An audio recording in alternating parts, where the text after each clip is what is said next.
Karimnagar parliament నియోజకవర్గంలో అన్ని పార్టీలకు ధీటుగా మనం ఉన్నాం. ఎందుకంటే గ్రామాలకు నిధులు ఇచ్చేది మనం, గ్రామాల అభివృద్ధి చేస్తున్నది మనం.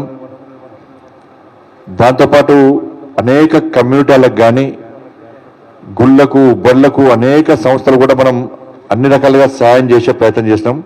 నిత్యం ప్రజలకు అందుబాటులో ఉంటున్నటువంటి పార్టీ భారతీయ జనతా పార్టీ. కాబట్టి బీఆర్ఎస్ మీద ప్రజల్లో కూడా పూర్తి వ్యతిరేకత ఉంది. ఆ వ్యతిరేకత ఉంది కాబట్టి కాంగ్రెస్ పార్టీకి ఓటేసారు. కాంగ్రెస్ పార్టీ మీద ప్రేమతో ఓట్లేని వాళ్ళు బీఆర్ఎస్ మీద వ్యతిరేకతను కాంగ్రెస్ పార్టీకి ఓటేసారు. బీఆర్ఎస్ మీద ఇంకా వ్యతిరేకత ఉన్నది, ఇంకా వాళ్ళ అహంకారం దగ్గరలేదని చెప్పి ఆలోచన ప్రజల్లో కూడా ఉంది. బీఆర్ఎస్ పార్టీకి ఎట్టి బస్సులో ఓటేం. గతంలో ఉప సర్పంచులు జెడ్పీటీసీలు ఎంపీటీసీలు అందరూ అప్పులపాలై ఇలా గ్రామాలకు పైసలు లేకుండా కేంద్రం ఇచ్చే నిధులను పూర్తిగా దారి మళ్లించి గ్రామీణ వ్యవస్థను అస్తవ్యస్తం చేసిన పార్టీ బీఆర్ఎస్ పార్టీ.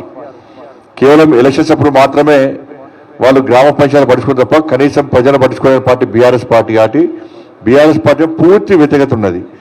సరే, కాంగ్రెస్ పార్టీ పరిస్థితి అంతకంటే ఇంకా అధ్వానంగా ఉన్నది.